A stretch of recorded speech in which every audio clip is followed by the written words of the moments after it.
Assalamualaikum Pak Isa. Kumaha Wa- dapat? Waalaikumsalam, Buyur, Pangestu. Ibu sendiri gimana kabarnya? Alhamdulillah baik Bapak. Kumaha aya nu tiasa urang obrolkeun supados aya tujuan ieu bacing urang di ayeuna Pak. Mangga Bu, tesawios pami nyariosna nganggo bahasa Indonesia atau nampi rada dicampur sakadiknya supados katinggal orang Bandungna. Mangga kumaha saena we Bapak. Insyaallah abdi ngartos.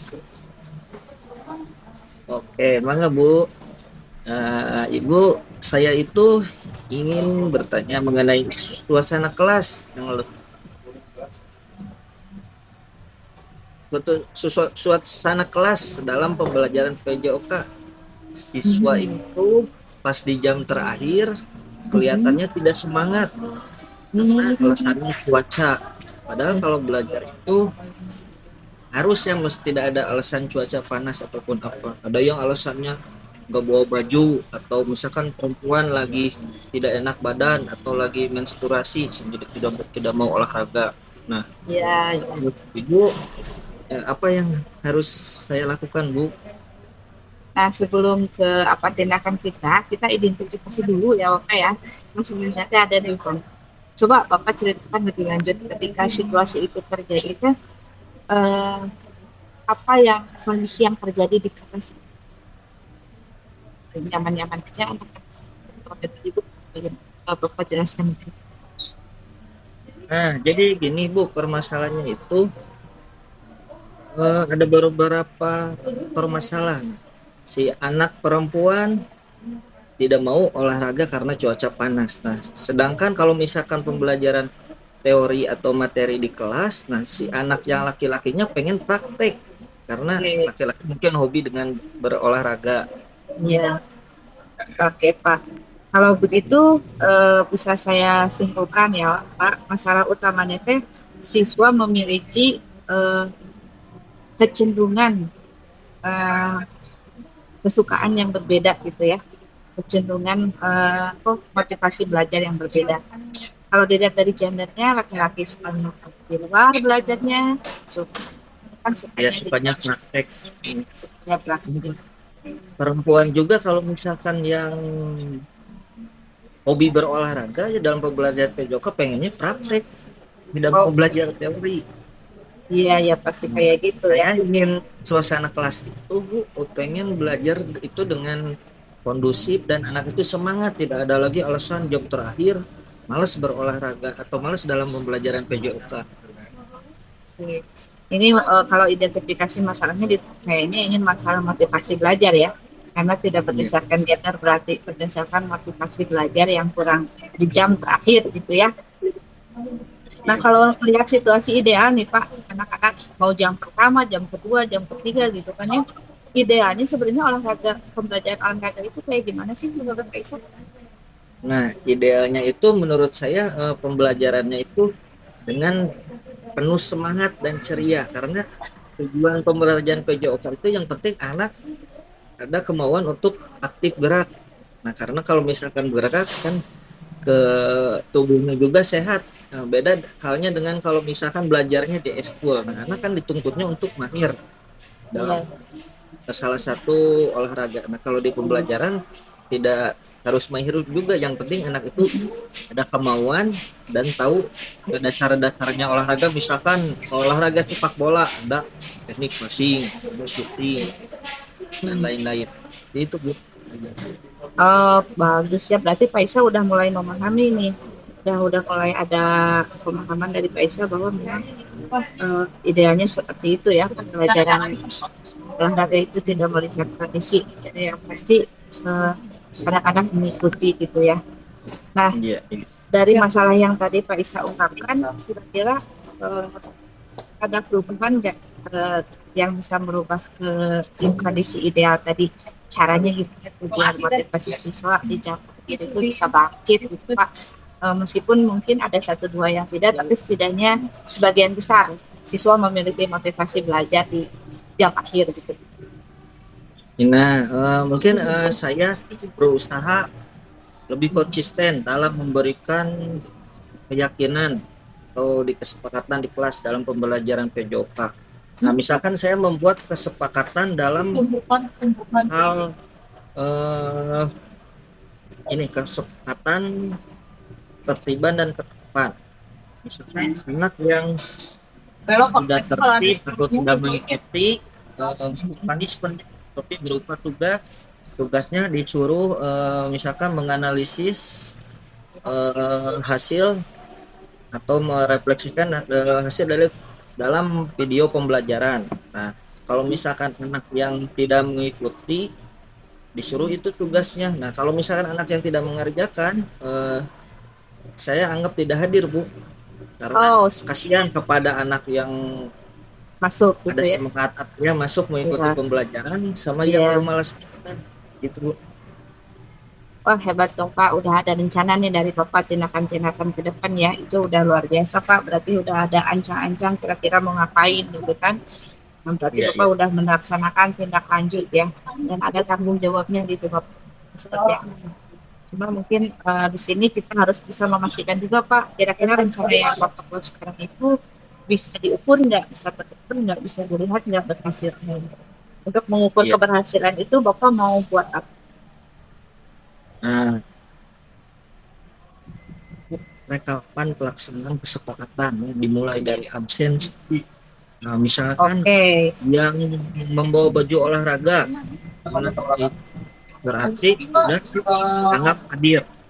Si Meskipun tidak mengikuti praktek karena misalkan anaknya lagi sakit atau apa ya.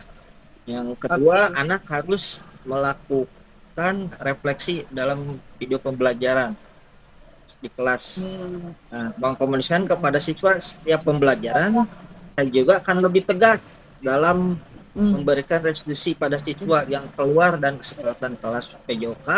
Apabila yang keluar dari kesepakatan kelas, maka saya akan menyediakan waktu di luar jam untuk restitusi siswa tersebut. Jadi wah, menanyakan mantap kamu Bapak. tidak mengikuti pembelajaran, apakah kamu tidak mau belajar olahraga, nah gitu, Bu. Wah, Bapak jadi mulai mengidentifikasi siswa ke depan satu-satu mungkin ya Pak ya, tindak di restitusi. Jadi Bapak bisa tahu alasan siswa enggak ikut olahraga apa, karena setiap siswa pasti beda-beda ya Nah, Pak saya akan alasannya. mencatat perkembangannya setelah kita bilang. Iya, soalnya kan Wah, Pak. ada yang alasannya dengan berbagai alasan, Bu, terutama Sih. anak yang perempuan itu, Bu. Banyak banget alasan. Alasannya Oke. pas skincare mahal, cukup Aduh. sunblock. Iya, iya, iya. Nah, secara harian melihat apakah perubahan dalam perilaku siswa. Nah, jika tidak ada perubahan, maka saya akan berefleksi dan menyesuaikan strategi saya. Nah, mungkin itu, Bu. Wah, mantap Pak Isa. Pak Isa kayaknya ini udah siap nih buat apa namanya actionnya gitu ya. Tinggal kita Iya. tunggu aja, kita lihat action. Perlu nggak Pak kita ketemu lagi buat melihat kira-kira progres dari rencana Pak Isa yang tadi, yang dibantukan tadi, bisa kita evaluasi bersama Pak. Perlu Ya, nggak kita tentu ketemu saja. lagi? Tentu, Bu.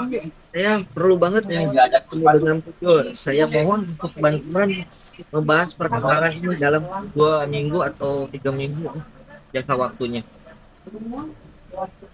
Oke, siap Pak. Saya siap apa namanya lakukan coaching bersama ya. Tentunya harapannya setelah kita coaching kita bisa menemukan strategi apa yang bisa diterapkan dalam kesulitan seperti ini atau masalah seperti ini. Nanti ke depan mungkin ada teman-teman kita yang lain juga punya kesulitan yang sama, kita bisa coaching bersama ya Sharing Pak ya, Isa ya. ya Ya sharing betul, bersama. bisa Ya, sharing. diskusi ya. Jadi setiap Dalam kasus yang muncul bisa kita berbagi. ya. Pak Isa, makasih. Ya. Sama-sama, Ibu. Terima kasih kembali. Ya, Assalamualaikum. Ya, mantap. Bisa ketemu di dunia. Salam. Ya, dadah Ibu. Salam.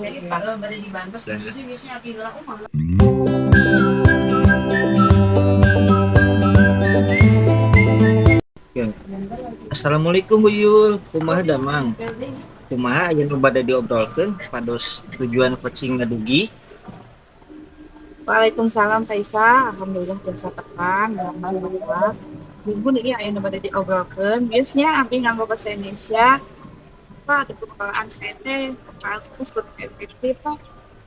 Saya ingin tahu nih atau bukan salah, bagaimana agar siswa itu fokus dalam pembelajaran ekonomi, Pak? Oke, siap Bu Mangga.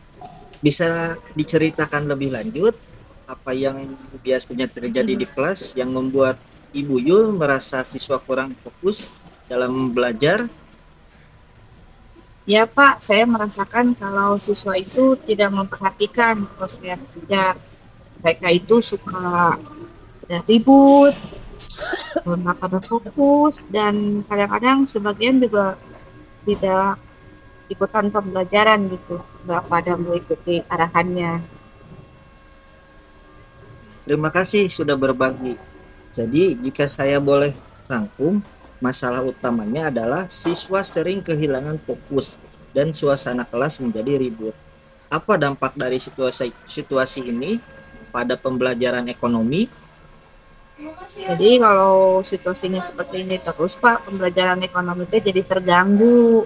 Jadi saya sulit untuk capai target pembelajaran kalau hari ini di dalam pembelajarannya siswa bisa mempraktekkan misalnya menghitung pendapatan per kapita itu nggak akan sampai menghitung tujuan pembelajarannya, bahkan cuma bisa ngasih konsepnya aja.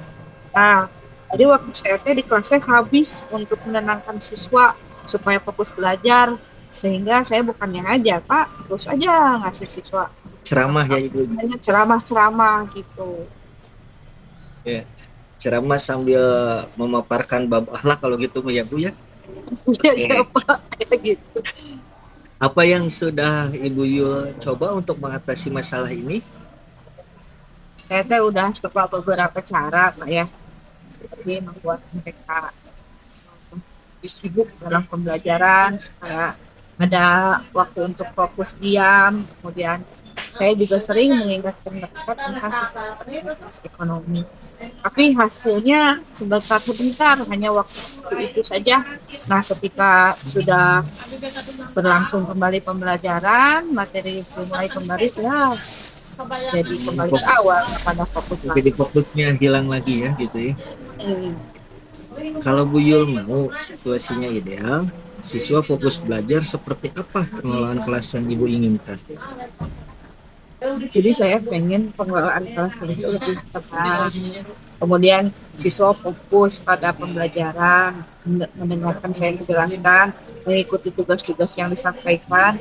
Juga saya tuh pengen ngajar tapi tanpa harus harus harus terus menerus ngingetin siswa, ayo fokus belajar, ayo fokus belajar. Jadi saya ingin siswa menyadari dengan sendirinya bahwa pembelajaran itu harus diikuti dengan fokus gitu, Pak.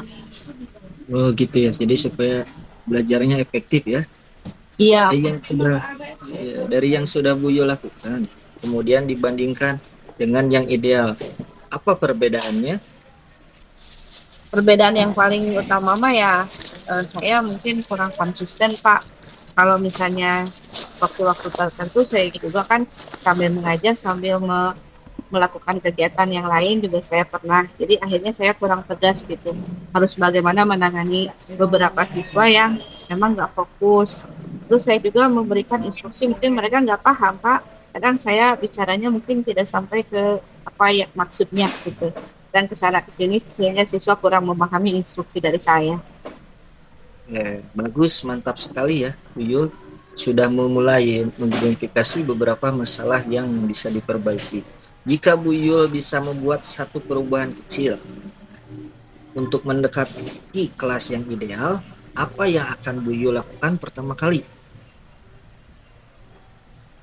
Sepertinya, Pak, saya itu kurang di masalah konsistensi sih. Jadi kalau saya membuat kesepakatan kelas itu di awal, itu mestinya di pertemuan berikutnya itu saya memastikan siswa itu paham nggak tentang kesepakatan kelas yang dibuat tadi, gitu kan? Kemudian eh, kesepakatan kesepakatan ekonomi ini juga sepertinya yang sebetulnya kita merancang kesepakatannya bersama-sama, ya, tapi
Harapannya ini kadang tidak sampai kepada kenyataannya, ditulis, disepakati gitu kan, dirancang bersama, tapi realitanya nggak sampai ke pemahaman dan pelaksanaan Ya. gitu Pak. Oh begitu ya. Ya, ya itu menurut hemat saya ide yang sangat bagus ya Bu. Apa langkah konkret yang bisa Bu Yul lakukan mulai dari minggu depan untuk mewujudkannya? Kayaknya saya harus memuat ulang Pak tentang kesepakatan kelas ini. Nah, saya harus memuat ulang, jadi dalamnya mungkin konten-kontennya kurang mendukung terhadap fokus belajar. Jadi ke depan saya akan memunculkan dulu kebutuhan kita di dalam kesepakatan kelas itu adalah kesepakatan waktu belajar. Jadi kesiapan ya, kadang saya ngajar ke dalam kelas itu siswa nggak siap. Jadi kita harus ada konten tentang kesepakatan waktu belajar, kesepakatan tentang ketertiban dan ketepatan, ya, kesepakatan tentang partisipasi mereka yang harus aktif dalam pembelajaran, diskusi, misalnya, kemudian konsentrasi, kemudian kesempatan lingkungan belajar juga Pak kadang tidak kondusif. Saya masuk masih nggak pakai sepatu Pak, baju masih dikeluarkan dan hal-hal tertentu yang sebetulnya tidak berkaitan dengan pembelajaran tapi kelihatan banget nggak siapnya gitu. Jadi mungkin poin-poin tadi akan saya coba masukkan di dalam kesepakatan kelas yang baru. Kemudian langkah berikutnya saya ingin membuat sesuatu data yang mereka setiap saya masuk itu dijurnalkan. Hari itu apakah anak-anak sudah melaksanakan kesepakatan kelas nggak? Misalnya masih ada yang belum fokus nih, berarti belum melaksanakan, belum fokus, berarti saya tuliskan di jurnal. Jadi saya tahu perkembangan dan mungkin itu Pak tindak lanjut ke depan akan mencoba saya. Oke, mantap sekali Bu. Bagaimana cara Bu Yul memastikan bahwa langkah-langkah ini berjalan sesuai dengan rencana Ibu? Kalau saya mungkin memastikannya ya dari hasil catatan ya saya ke kelas aja gitu ya. Kalau kelas ini saya catat hari ini ada 3-4 orang yang nggak fokus, kemudian minggu depan saya masuk lagi ke kelas masih dengan orang yang sama, jumlahnya yang sama, berarti tidak ada perkembangan. Di situ saya akan melihat apakah tindakan saya sudah ada progres atau tidak. Strateginya sih targetnya sih semuanya jadi fokus itu ada Jadi bisa dilihat lah yang tidak fokus itu kan tidak akan semuanya mungkin akan berkurang setengahnya, seperempatnya, 2-3 orang. Apakah makin berkurang atau justru makin banyak gitu Pak? ya, supaya belajarnya lebih kondusif lagi ya. Luar biasa ya. Betul. Saya percaya Ibu Yul bisa melakukannya. Apakah Ibu ingin kita bertemu untuk mengevaluasi hasilnya? Sepertinya perlu Pak kita ketemu lagi, nanti saya akan perlihatkan progres dari tindakan saya, langkah saya itu apakah berdampak atau tidak. Jadi mungkin saya juga minta pandangan dari Pak Isa apa yang harus saya lakukan seandainya Pak, seandainya langkah itu tidak berdampak terhadap Fokus belajar mereka. Oke, baik Bu. Kita akan jadwalkan pertemuannya untuk mengevaluasi kemajuan Ibu. Semoga sukses dengan implementasi penekanan kesepakatan kelas agar siswa lebih fokus lagi belajar ya. Ya. Terima kasih Pak Isa. Sama-sama Ibu. Assalamualaikum. Waalaikumsalam.